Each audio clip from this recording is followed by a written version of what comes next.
हडपसरमधील नामांकित हॉस्पिटलमध्ये जिवंत बॉम्ब सापडल्यानं एकच खळबळ उडाली होती। पोलीस पथकानं हा बॉम्ब मोकळ्या जागी नेऊन निकामी केला। त्यानंतर एटीएसनं तपासाची चक्र हलवत नागपूर रेल्वे स्थानकावरून मुख्य संशयित आरोपी शिवाजी राठोडला अटक केली। राठोड याच्या चौकशीत अनेक धक्कादायक खुलासे झाले। ज्या बॉम्बनं राज्यभरात हलकल्लोळ उडाला तो बॉम्ब नव्हता असं आता समोर आलंय। बॉम्ब सदृश्य ही एक वस्तू होती, पण ती का बनवली, त्याच्या मागचं कारण काय, हे सगळं तपासातून समोर येईल। टाइम बॉम्ब प्रकरणी आरोपी जेरबंद।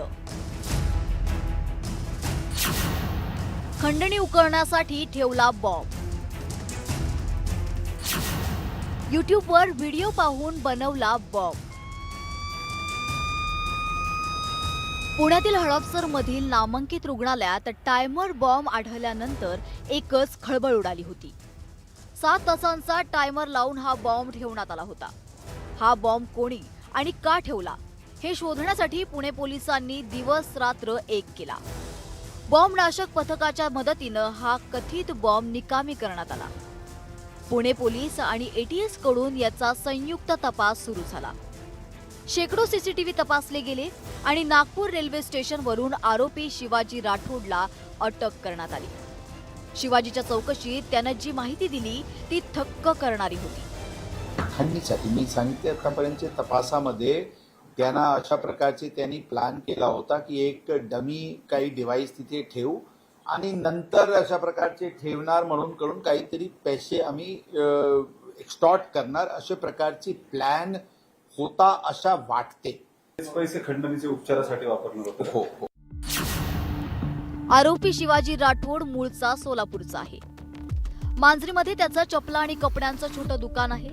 स्वतःवरील काही उपचारांसाठी तो या रुग्णालयात आला होता, मात्र तिथे त्याला उपचारांसाठी 7 लाखांचा खर्च सांगण्यात आला। आरोपीकडे एवढे पैसे नसल्यानं त्याने रुग्णालयाच्या डॉक्टरांकडून खंडणी उकळण्याचा विचार केला। त्यासाठी त्याने बॉम्ब सदृश्य वस्तू तयार केली आणि रुग्णालयात ठेवली।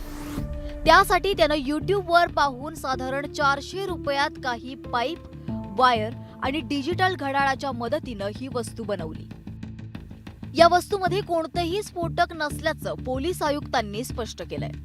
त्यामध्ये एक तरी कोणत्याही प्रकारचे एक्सप्लोसिव्ह कंटेंट त्या जे त्यांनी एक ते डिव्हाइस जे बनवला होता त्यामध्ये नव्हता, परंतु त्यांनी ऑनलाईन हे डिजिटल वॉच इत्यादी ते ऑनलाईन पद्धतीने त्यांनी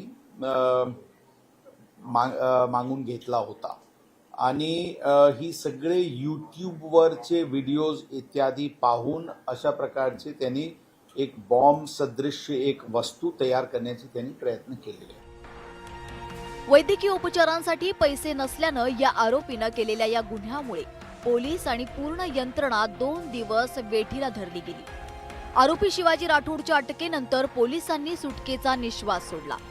व्हिडिओ जर्नलिस्ट सचिन हंचाटेसह वैभव सोनावणे, न्यूज 18 मराठी, पुणे।